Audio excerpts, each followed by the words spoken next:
Amazing. Well, good morning, everyone. Welcome back to Rethink the Story. Now, today we have a phenomenal guest, and we are very excited to be today introducing Rhondalynn, who is the author of multiple best-selling books. But today we're going to be deep diving into Sales Seduction. I think one of my ultimate favorite books, and I've deep dived into the concept several times over. Welcome to the show. Thank you so much for having me. You're welcome. So I'd love for you to introduce a little bit more about your background. You've been involved into tech, you've won multiple awards, you've got multiple different books. Where did everything begin? Look, it all started, obviously you can tell that I don't have an Australian accent, even though I'm coming to you from Australia, but I grew up in Southern Alberta in Canada, and I studied law and accounting. And so I worked with PwC and, worked for a couple of law firms and was very much in the technical space of tax, oil and gas tax. And then when I immigrated to Australia in about 2003, 2004, one of the things that I discovered was that it wasn't that easy to get a visa over here to practice law or to practice accounting. So I sort of went into general management, and I became exposed to a whole bunch of different types of businesses. I was running a huge loyalty program. So for those of you that are, familiar with these big coalition loyalty programs where you have multiple brands, we had Target, we had Kmart, we had the largest grocery store. It was, we now have Bunnings on that same plan. So, which is kind of like the equivalent of your Home Depot. And so I was doing all this stuff in loyalty. And when I was doing that, what I was doing was actually going out and speaking to a lot of these brands about how to really maximize the loyalty of their customers. And so I learned a lot about how different businesses make money. And I fell in love with that. And I really wanted to get into business coaching and working with small businesses. And it was a crazy eye-opening experience for me, going from oil and gas tax, which is huge corporations, down to these small businesses. And I learned two things. And those two things kind of made me stop and pivot and rethink everything that I knew about, what I was going to do with my career. And the two things were, number one, people hate or they're terrified of their money and their numbers. No one likes talking about cash flow and how much money they have in the bank. People find that stuff scary.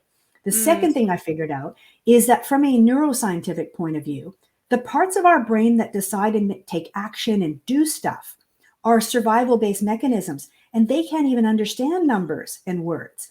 And so, we've got this really interesting, phenomenon going in my industry, which I consider to be accounting and that sort of realm, we are really tech savvy people, we're number savvy people, but everyone that we need to communicate with and we need to influence and sell our concepts and ideas to and get them to take action, none of those people have the same level of financial literacy or acumen. So I started branching off and looking into sales and neuroscience and all these other realms because I wanted to figure out, how do we just make it easier for people to get it and to take action? So this isn't about anybody becoming a professional salesperson, because usually people who are predisposed to selling, they get into selling because they're really good at it. They're people, they don't want to be pushing paper around on a desk. They have a totally different mindset, skill set, characteristics. But these are skills that I think every person can learn. You can be a doctor and learn these skills. Parents, if you're out there, you need to learn these skills because we need to get our kids off of Roblox and Minecraft and get them back into, playing tennis and riding their bikes and stuff like this. So this to me is just a life skill. And so that's kind of how I got into writing these books and doing this. Is I had this crazy product, which was financial literacy, that I needed to find a way to, dip it in chocolate and get people to like it. No, I feel you. And you've got my attention with the chocolate. And I love what you've actually said is sales isn't just about selling. It's not just about trying to, market a product and trying to get that off the shelves. It's so much more to that. And what you've really deep dive well into the book is actually how it can impact in several different areas of your life. You just mentioned children. The first section of your book is talking about how to get the guy. I'd love you to explore a little bit about where the actual name Sales Seduction came from, and also about how it's so impactful in all different areas of your life. Well, look, if you look back kind of in the history of some of my books, you're going to see a theme. Okay, you're going to see a little bit of a theme of intrigue, a little bit of, sex, and a little Mm-hmm. bit of alliteration. So it sort of started out when I wrote a book called Financial Foreplay. So you can, I'm sure, see where this is going, right? So I wrote this book called Financial Foreplay, and that's when I first dipped my toe in the water and figured out that, hey, you know what? This is about making people okay with the concepts of stuff that they might be afraid of or confused by, and just having a bit of fun.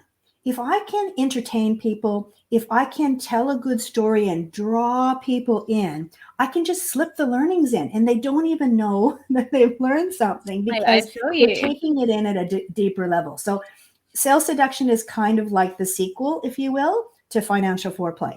And I was almost thinking about writing a book called Expose Yourself on social media. So, the whole thing kind of, yeah, that's how it goes. Amazing. I think you need to trademark that and Yeah. maybe push that forward. And one of the other things that's is really captivating at your book is you're such a phenomenal storyteller. There's seven different chapter, three different sections of seven different elements within it. Tell me a little bit about why the number seven, and then also how you've been able to structure the book, because I think it's one of the biggest points we have is we don't implement, but actually by storytelling you're able to create that memory a lot better as well. Yeah, so those are two really interesting questions, right? So there's no magic in the seven thing. I think if you look at pricing value, which is the sequel to, this is the book I talk about value-based pricing. It's kind of like the natural sequel in a Mm, way to sales seduction. There are six of everything. So there's no magic to the six or seven. However, it's about what you will see is me consistently using things like C's. So I may have seven of something, but they all start with C. And yeah. even in pricing value, I've got six of something and they all start with C. And so I use that alliteration or those types of hooks in order to just make it easier for people to remember the elements. So that's kind of one way that I do it. I do try to break things down into the smallest tiny chunks that I can. Right. So ideally, if you want to persuade people, you probably want to break things down to threes and fours. You don't want to give Hmm. people more than three or four things at a time. But the reason I guess I settled on seven was because there are quite clearly seven different stimuli that really drive those decision and action stations in the brain. And so that's kind of how I came up with that. The storytelling, the whole magic of the storytelling is, so remember, I come at this from this crazy profession where we've got all these numbers, right? Cash flow. And Hmm. nobody loves cash flow more than I, literally, because everyone else hates it. And so I've got to teach people how they can stop making stupid mistakes, shooting themselves in the foot, sabotaging their money, right? I talk about things like chronic poverty mindset, and I tell crazy stories. If you've ever seen me talk on stage about this, I literally pull someone from the crowd up on stage and I lay them down and get them to close their eyes. And I sprinkle pills and powder and syringes all around them. And the whole, like you can probably imagine, small business crowd, accounting crowd, people are thinking, what What's is going she on? doing? But Uh-huh. people never forget it, right? Because it's so shocking.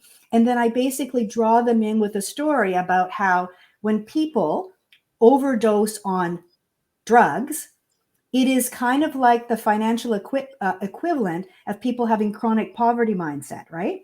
So we Mm. as people who are good with numbers, we want to put band-aids on stuff, right? We want to get in and talk to people about, oh, you should have a cash flow budget and you should do this and you should do that. If you are penny wise and pound foolish, or if you have, not a lot of self-worth and you don't think that you're good enough, you are constantly, because of this chronic poverty mindset, going to sabotage yourself all the time. So I'm always telling these stories where I'm contrasting one thing, which is shocking but very relatable, to this other thing, which is the problem that they have. And why I'm doing it is because I'm trying to teach them how to fix the problem without having to make them an accountant. And so I'm trying to meet people at their level and teach them in a way that they can see it, or they can draw it, or they can talk about it without necessarily understanding the mathematics behind the stuff. And so that's kind of why I use storytelling No, I love everywhere. it. It's so true. And before we deep dive into the book, I'd love to just deep dive into a little bit more about the financial literacy. I think what you've done very nicely, and potentially the title as well, is a little bit more enhancing, which makes people want to read it and bat an eyelid. But there's a huge misgap, I'd say, between the information of business owners, because if you look at social media, everything's all about marketing and how to grow your influence and how to be the next big person, but no one really actually looks at the numbers. So I'd love to just deep dive in quickly in terms of what could somebody do if they're thinking this and they're going, hang on, I don't remember the last time I actually spoke to my accountant, or maybe they don't have one. And how can I really start thinking about this within my business too? So, from a cash flow and just kind of running your business correctly, if I were to come in and help you with your business, but your underlying financial model were broken, what I would do is actually put you out of business twice as fast, right? So I might come in and help you do marketing and sales and all those things, which I love too. Don't get me wrong, they're fun, right? But if you're not making enough money and cash flow from every customer that you bring into the company or to your business, you're going to go out of business. You're going to grow yourself out of business because you will literally not be able to pay to keep operating. And so, one of the analogies that I use that I think will be helpful to a lot of people is I think about cash flow like a bathtub, right? So, everybody knows what a bathtub looks like. So, to me, in my mind, whenever I'm thinking, this cash flow thing, how am I going to explain it to people? How am I going to make it easy? I always say, think of your bathtub and think of the spout that you turn on where the water comes out of the wall. Think of that as your profit, right? So you're filling your bathtub up with profit. But here's the thing, you dip your toe in and it isn't as warm as you thought. Right. So what you might want to do is go to the kitchen. And I've done this sometimes. Like sometimes I'm filling up for my daughter and it's just not warm enough. So I go to the kitchen, I boil a kettle of water, I bring that in, pour that in. I call that money in. And money in could be anything. It could be getting rid of dead stock. It could be finding those bloody customers that you let get away without not paying you on time and just collecting that money. So you haven't made sales in this period, but you're getting rid of stuff, or maybe you're stretching out the speed at which you pay people. All that stuff is money in. And guess what? Cash, like water, flows out of the bathtub. And so all that stuff that comes out with money out are things like, you gave too big of a discount. So you gave somebody 20% off when you never should have done that. Or you let people not pay you. Or you go out and you buy a bloody SUV that you don't need in your business and doesn't add any value whatsoever to the business. All that stuff drains your cash flow. And guess what? If you don't put the stopper in the bottom of your tub, most people are operating a shower, not a bathtub, right? Your business looks like a shower because everything's flowing out. When you put the stopper in the tub, the amount of money that you have left is your cash flow. So it's a delicate balancing act, right? Between profit, which is nothing. Now, profit means nothing. It's a bag of buttons. You can have all the profit you want, but you can't take it to the bank and deposit it because it is a fiction, right? It's worth nothing. And so it's about how do we figure out as business owners to delicately balance the money that goes in, the money that goes out, and to just keep constantly focusing on what's left in the bathtub and ignoring to some extent this profit thing, because I think it's a red herring, right? It includes stuff that isn't real cash. So, this is kind of what I would do is I would say if you're running a business and you don't know your cash flow numbers, you need to stop. You need to stop spending every cent that you're spending on marketing and sales and all that stuff, because if you can tweak perhaps the amount that you charge, if you can tweak the amount of people that you're able to actually convert from being prospects and leads into actual customers, and if you're able to get people to pay you quicker, and all of those little things could monumentally impact your cash flow and make you much more profitable without you needing to spend even one more dollar on marketing.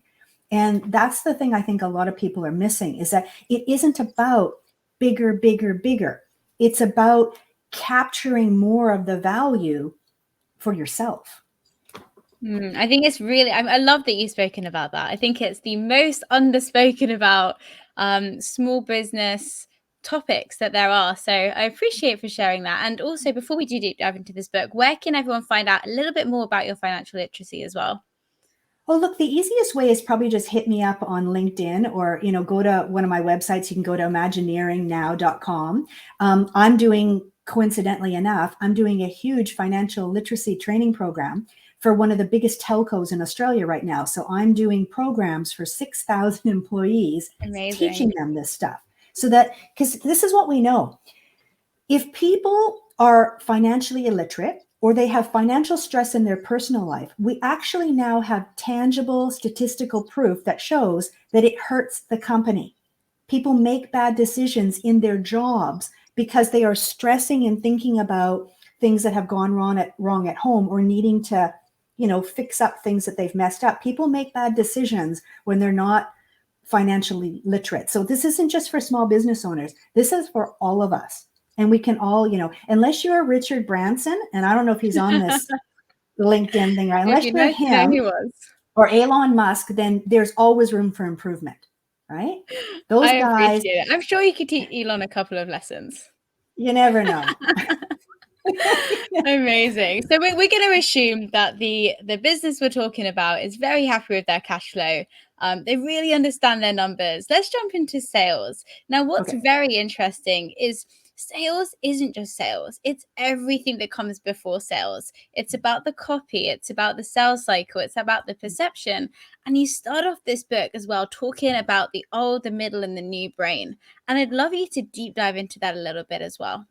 Yeah, so look, I have deliberately oversimplified this stuff, right? So if you read further along into some of my books, like The Pricing Values, you will see that I am gradually over time putting some of the complications back into that stuff. And, my oversimplification probably in sales seduction is a little bit overstated, but I did it deliberately on purpose, because we have to first remember, and I just want to explain to everybody, that when we talk about different parts of the brain, of which there are kind of different structures and different sections and areas, they are all interconnected, right? So they're operating together at all times. They are not, operating in silos, and this thing's doing this and this thing's doing that, and there's no talking together. They're all working together at all points. And there are actually multiple parts in each of these sections, right? So in the parts which we used to call, and it has become a little bit passe, but we used to kind of call it the reptilian parts of the brain. These parts of the brain, what we know about them is they're automated structures, right? So a long time ago, there was this is an amazing book. So I hadn't read this book. You need to go out and get it. But a lot of people have never heard of it. Maxwell Maltz, Dr. Maxwell Maltz, was a plastic surgeon. And he wrote a book called Psychocybernetics in the 60s, right? So he was not a neuroscientist. But this guy is who I consider, and most people consider, like the father of neuroscience. So everybody who's gone after him built off of what this guy said. And he's the one that determined that these structures in the brain were operating somehow primarily below the level of consciousness and on some kind of automated mechanism. And so what all that means in a nutshell is that when your brain takes in various stimuli, your eyes see. And your eyes send that stimuli to different parts of your brain.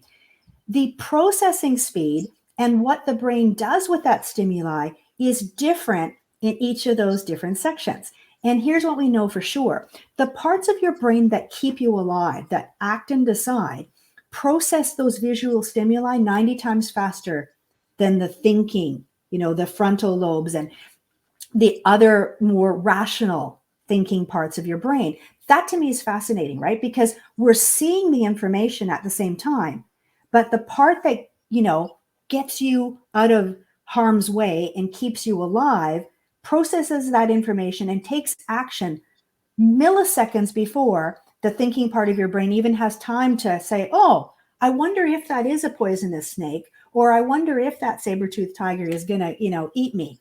And so I find that fascinating. The other thing that we know is that it processes visual cues so much faster than auditory and other types of cues. And why that's important is I always find it a little bit dubious when people come with NLP and they say, oh, I'm kinesthetic or I'm auditory digital and this is how I process information. Wonderful.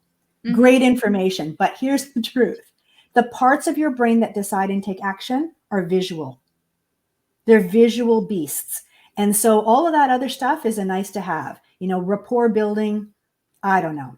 I'm kind of meh about that whole thing, because to me, if you look at the science, it's about how do we trigger that automated mechanism. And that's about the storytelling. I don't think that you crossing your arms because someone else has crossed their arms, or you sitting back because they've sat back.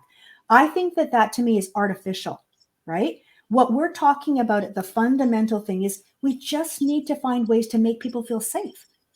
And the best way to do that authentically and without getting caught mirroring and imaging people, which is taught in all these sales programs, is to listen to what people are saying and understand what's keeping them up at night. You know, if somebody comes to you because they've got this pain point, all you need to do is, if you actually legitimately have a solution that can fix it, you need to focus on that. Mm-hmm. You don't need to do all that other salesy stuff that you learned in salesy training about matching and mirroring and, you know, blah, blah, blah. This person's auditory digital, so I have to speak in that kind of language. No, no, no. What you need to do is you need to show them a clear picture of, this is a common problem, right? That lots of people have, just like you. And here's my success and my ability and history and proof that I can help you to cure it right now. Mm-hmm. You know, here's your brain, and here's, you know, here's your, do you remember those ads? I don't know if you guys had them in America or not, but we did in Canada. It was like someone had a frying pan, and it was like, here's your brain, and they held up an egg, and then they cracked it into the frying pan, and this is your brain on drugs. You didn't have that? Here's your brain. This is your brain on drugs, and they were frying it in a pan. Oh, wow. It's the same type of thing. Before and after, right? Clear before and after just makes it easy for people to say yes. You don't have to do all the rest of that stuff. And if you get caught doing things that are not authentic and that are manufactured, you're actually going to destroy the relationship you have with people, not build it. I couldn't agree more. You've hit on so many golden nuggets. I'm sure you've blown away some of the listeners' mind. They go, oh my goodness. And one of those really interesting facts is you said that sales techniques don't work anymore. People know them. People can tell. People have an intuitive that, you know, what's the person doing? Why are they sitting back? Maybe they could have some fun with it on your next sales call. You'll see if they're trying to sell you. And what's interesting is you said, find out if you can actually help them. And that's the key. So what would you say to somebody and they're like, oh my goodness, I've been listening to all these sales trainings. I shouldn't be doing any of this. I should really think back and keep it simple and figure out what exactly does, you know, this potential client want and how can I help them? What would those processes be if someone wanted to change it up a little bit? Look, I always think of it this way. So when I'm teaching pricing, right, because pricing is not that different from sales, because there's so much about the price that we set and how we sell that is perception, not something tangible. You know, a lot of this stuff is unconscious and below the surface. I often share this analogy, so I hope it's okay for me to share it here. Please. If I were to present you with a glass of water right now in front of you, so I put it down on the table, and I would ask you to pay me. How much are you going to pay me for this glass of water? Any one of you who is in their house and you can walk to your kitchen or wherever else and get a glass of water out of the tap and it's free is not going to give me a whole bunch of money for a glass of water. But if I'm able to change the context of where you are in your life in relation to that glass of water, I can dramatically change how much you're willing to pay, right? So if I said to you, okay, look, you're in a car and your kids are screaming their heads off. You're on a car trip, you're driving from here to nowhere. I mean, we got a lot of nowhere in Australia, right? We've got a lot of desert in the middle. You're driving from here to nowhere. Your kids are screaming, they're thirsty, they're tired. And the only place you can find water is at 7-Eleven. You know, if you only paid 2 cents for the water before, you might pay $5 for a bottle of water just to get your kids to stop screaming, right? I mean, it's different. If I were to take you to a third world country, I mean, any of you travel to Mexico, or, you know, Mexico is a developing country, not really third world, but, you know, I've been to places like St. Lucia, and some of the, you know, there is quite a bit of poverty in some of these Caribbean countries. And going to places like that, when you turn on the tap, the water is brown. It's not clear. You can't drink it. So you have to go to the gift shop at the hotel you're staying in and you just pay whatever you have to pay to get the water because you need to brush your teeth, right? With something's clean. But if I were to put you in the middle of the desert in Australia and it were 105 degrees Fahrenheit, for those of you that are in America, maybe 40 degrees Celsius, whatever it is here in Australia, and you were crawling across the desert to get to my glass of water, you'd pay anything for that glass of water. Your life is worth a hell of a lot more than 2 cents. You might pay me $10,000 for that same single glass of water that's not really that special. So to me, when you get together with your clients, you have 3 questions you need to answer. You need to know, why are they thirsty for what you have, right? Why are they thirsty? How thirsty are they, right? Number 2. Mm-hmm. And 3, what would a drink be worth to cure that thirst? That's your job. So you need to ask questions that establish the depth or where the thirst came from, the depth of the thirst, and what the solution might be worth to people. So I ask questions like, because I'm dealing with business owners, so I'll give it in that context. I might say, what's your biggest challenge right now that you face in your business? And then when they tell me something, I say, well, why is that so challenging? Or why has that been so difficult? And I start to go down the path, because when people are selling, they want to tell you, well, let's start off with all about my company and all the awards that we've won. Who cares? You're not going to sell anything doing crazy stuff like that. Mm-hmm. The very first thing that I ask people is, in the context of your business, what's the number one thing that's keeping you up at night right now?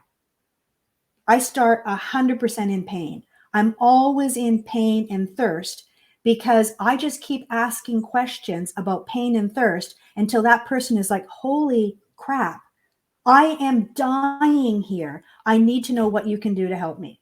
And so I just keep asking questions about their pain and their thirst until they have sold themselves, because they realize that, doing nothing's not an option anymore. I'm bloody thirsty. I've got this pain in my business. It's costing me X, and I need to find the solution. And I haven't told them anything about my company.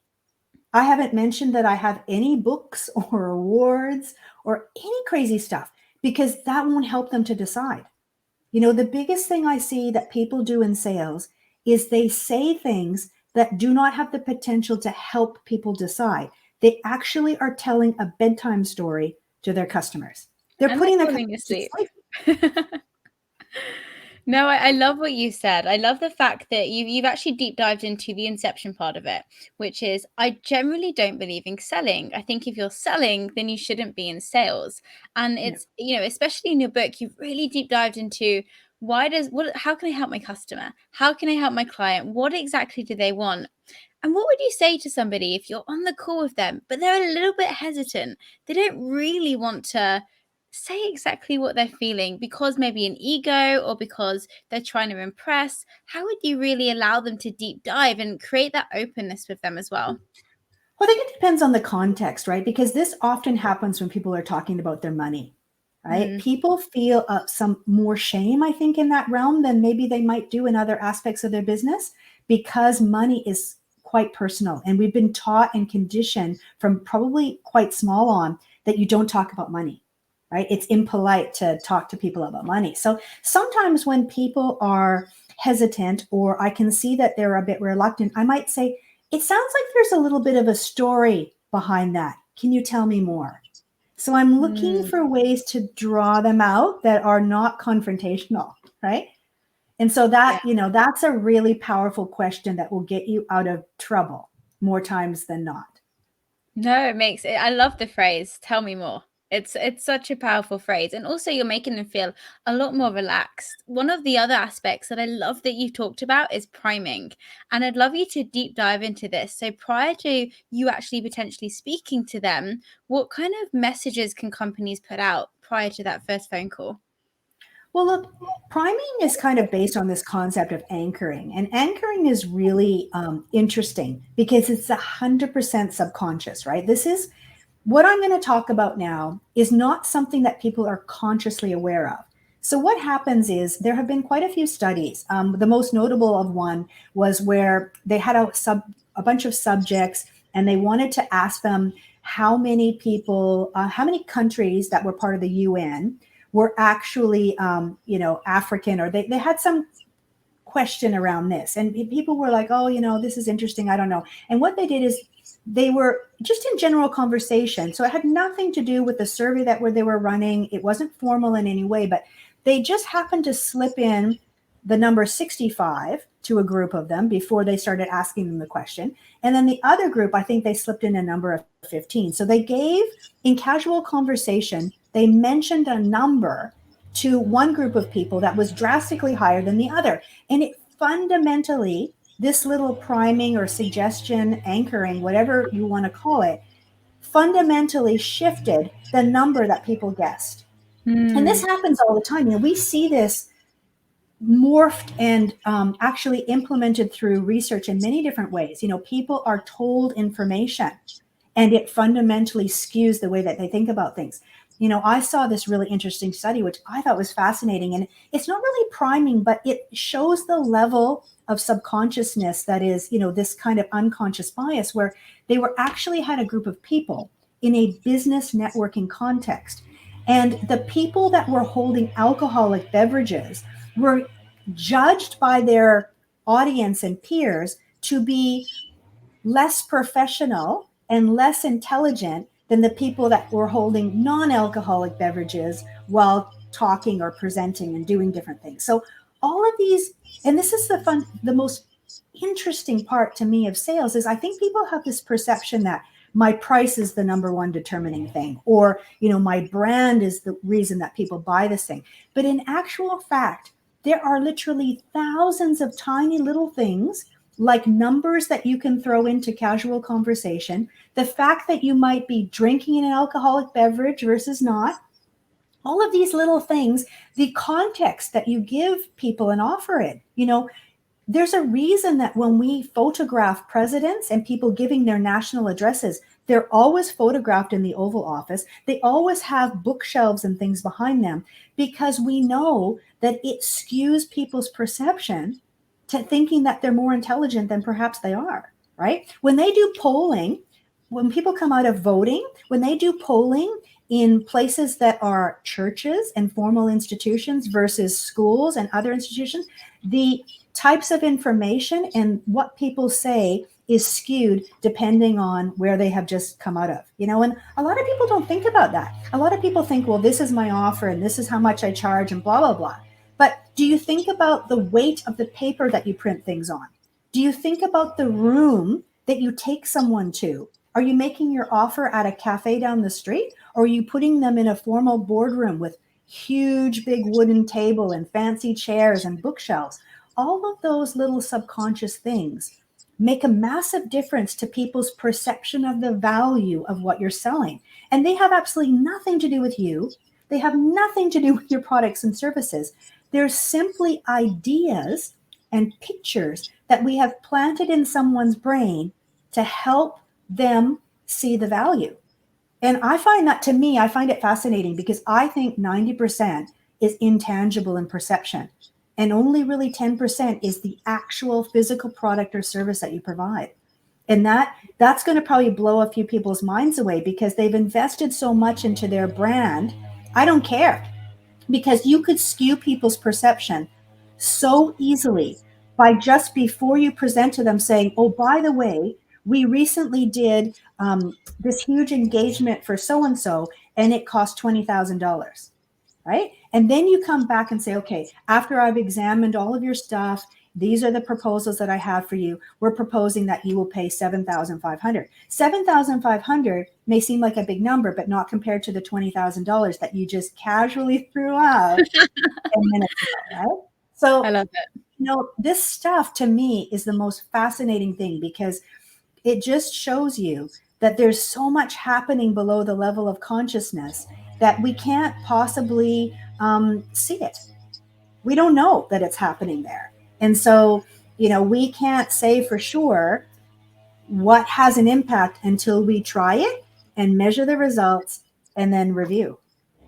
Amazing. I think you've definitely blown some minds. They're thinking, oh my goodness, that $10,000, $20,000 I threw into branding doesn't matter. No, it's really interesting, actually, because I think there's such an overemphasis on, what looks pretty. And potentially one reason to do is mainly because one, people don't think about all the little things, but the second, it's more fun. It's more fun to think about what your logo is going to look like, what color palette you're going to do, rather than actually being able to serve. And that's really interesting.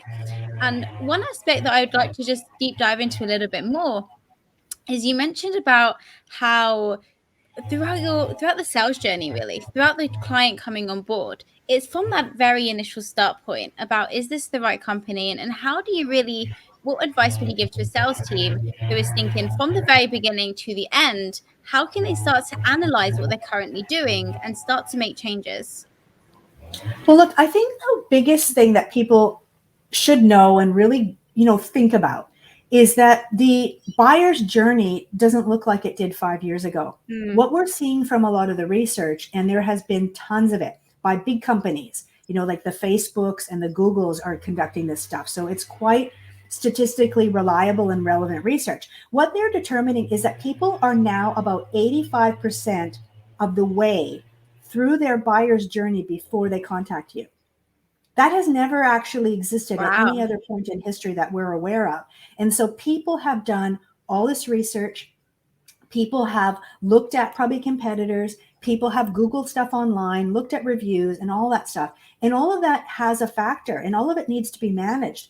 But I guess what it means from a individual business's perspective is you do need to be managing that stuff, because people do take social proof into account, right? People do look online and see, well, all these reviews. And the one thing that I hate the most when I'm working with a client and I look on their website is they say, Bob from Minnesota said this. Bob who? I want to see Bob. We need to make sure that we are providing the right kind of proof. People are smart.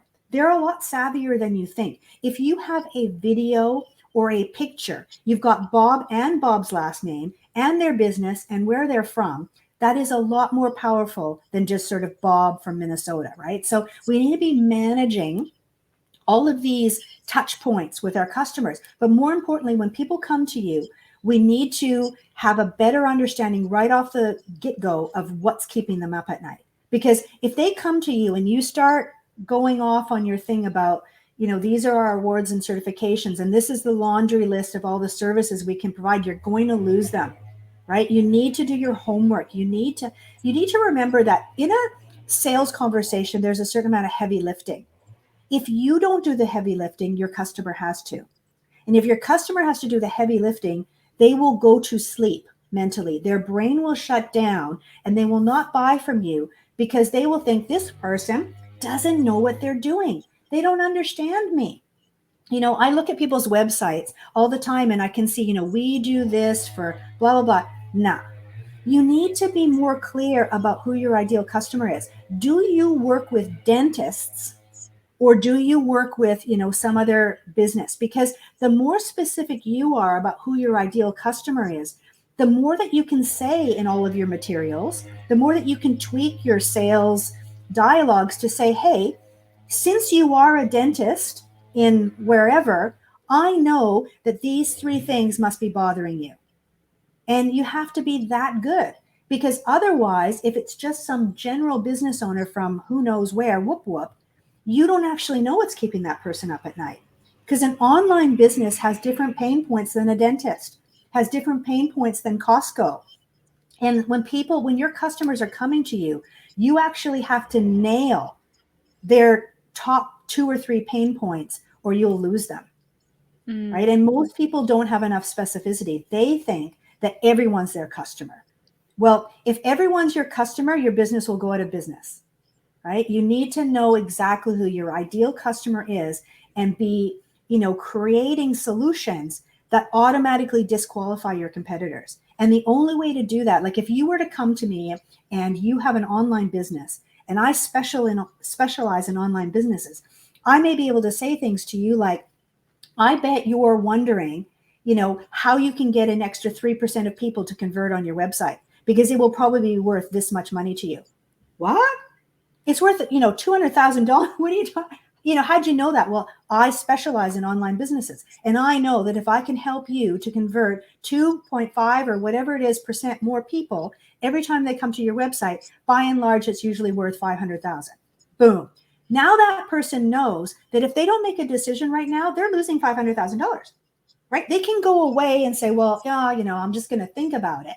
But in the back of their mind, they're thinking every single day, I'm losing $500,000 because she told me I was. And people don't care what they might make. People are more concerned with what they are losing. There's a difference from a psychological perspective. People tend to be more concerned and place more value on what they've lost. That's why, when they do the quit smoking ads, they talk to people about, what's going to happen to your children when they lose you because you die 3 years or 10 years earlier than you should have because you didn't stop smoking. It's not about, hey, if you stop smoking, you might live one more year longer. No one cares about that. They care about the loss. What are they losing? And it's also tangible, right? If your business in any way can measure the impact of people not making decisions and not fixing problems, you got a winner, because you can go into any sales discussion or any sales meeting and you can demonstrate 100% right then and there that, hey, if you don't act now, if you choose my competitor or you don't take action now, every hour that you don't do something, you're losing 10 grand or whatever it is. People decide, right? It's like in the book, I don't know if you read the chapter where I talk about the Corning glass. Did you read the story about the Corning glass? Yes. Yeah, true story, right? This guy was a Corning No way, glass wow. salesman. And like Corning glass is not like a sexy product, right? Like this is like in the 70s or something. It's not a sexy product. But he would go out and he would actually say to people, hey, do you want to see a glass that you can't break with a hammer? And he would actually put goggles on people. He would give them a hammer and he would let them smash the crap out of this Corning glass. And when they couldn't break the Corning glass, they started ordering.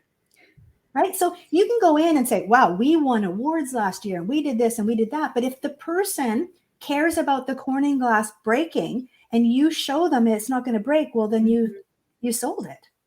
And it's that same technique that you can use. Like I love when I'm selling with people to get them doing stuff. They shouldn't, when sales isn't about you yammering on and talking nonstop and telling, it's about, can you put the person in a scenario? Can you give them things to touch and play with? Can you make them part of your world and get them to actually experience the product? If you can probably sell it because they'll sell themselves on it, right? If it does what it needs to do in order to help them build a better business or help their customers, then you need to get them 100% invested in it and you need to do it right now. I think after that, everyone should be 100% invested in buying this book. They'll be like, "Oh my goodness!" And you'll also get everyone going onto their websites by the end and thinking, "I think I needed to tweak all of my copy." Now, one other aspect I'd love to deep dive into, really quickly, is about dating and about relationships. A little bit about how we can use what we've learned and the concepts throughout the book and bring it into our personal dating life. What would you say around that? Well, look, I don't know if I'm necessarily qualified to give dating advice, but here's one thing I would say is, number one, the brain loves a mystery, right? Our brains love mystery and intrigue. So in the context of dating, you don't want to tell someone everything about you the first time that they meet you. So if you're out there doing, I don't know what the leading apps are, but people are out there swiping left and doing that.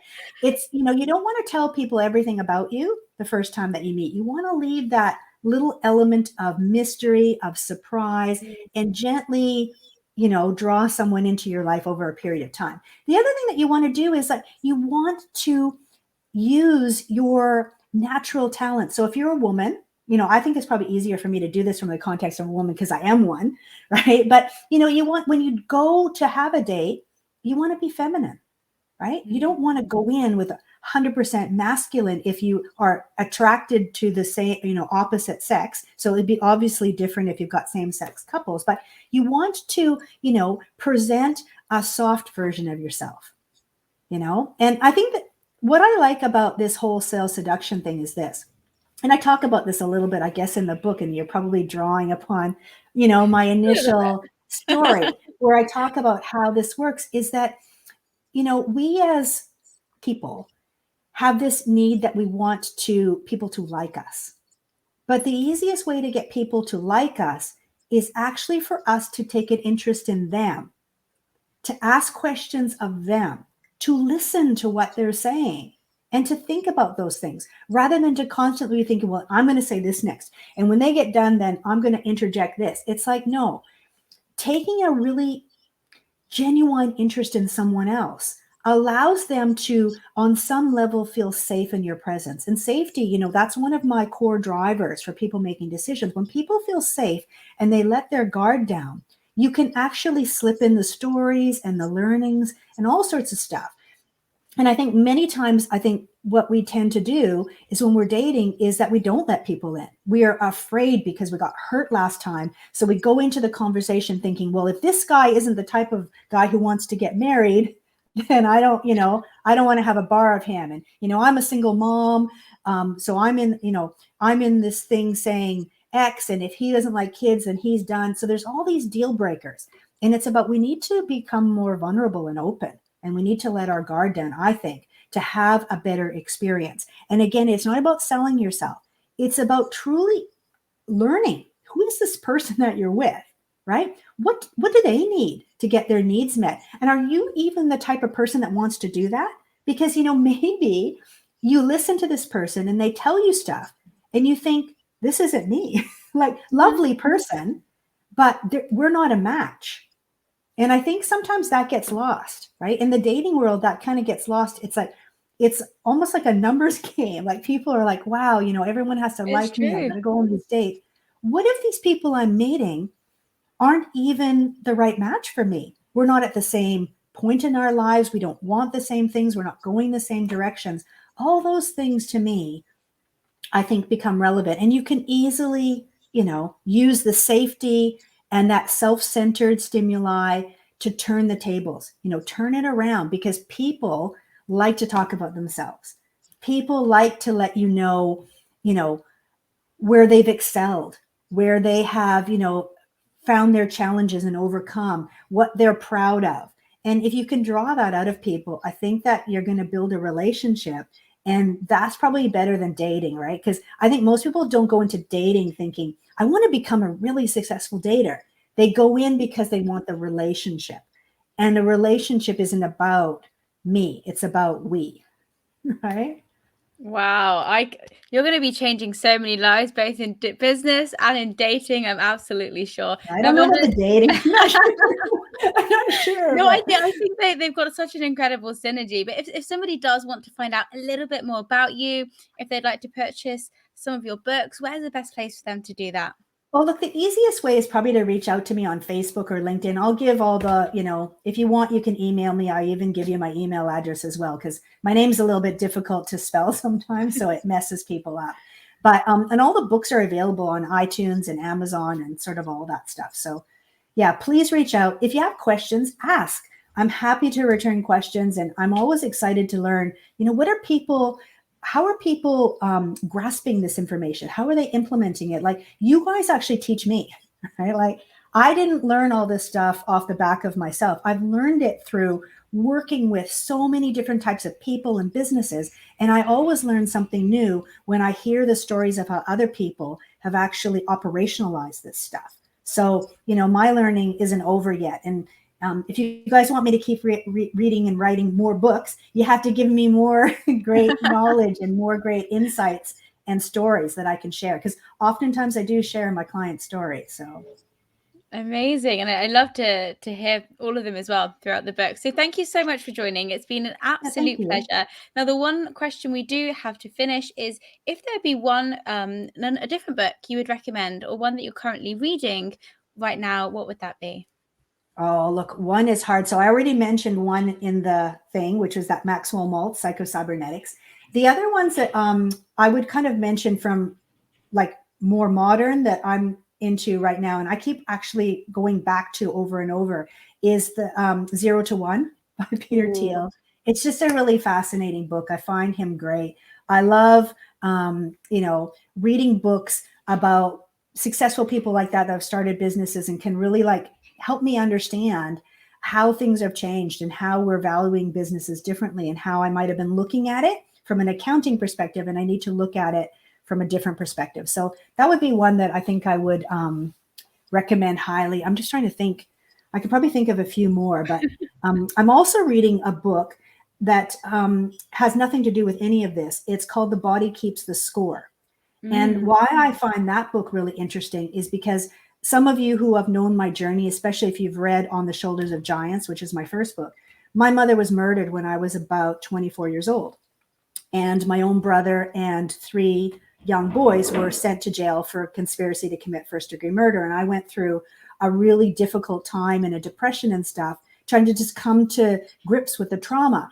And I wanted to read The Body Keeps the Score because it's about how they have medical knowledge now of how we internalize these things and how they can affect us and our health over many, many years because we haven't processed them properly and dealt with them at the right level and actually released them. So I'm really fascinated and kind of enthralled in reading that book right now. Wow, what incredible recommendations. Well, it's been an absolute pleasure. Thank and I you. look forward to everyone reading up on the book, connecting you and hearing even more of your story because it's very inspirational. Thank you so very much.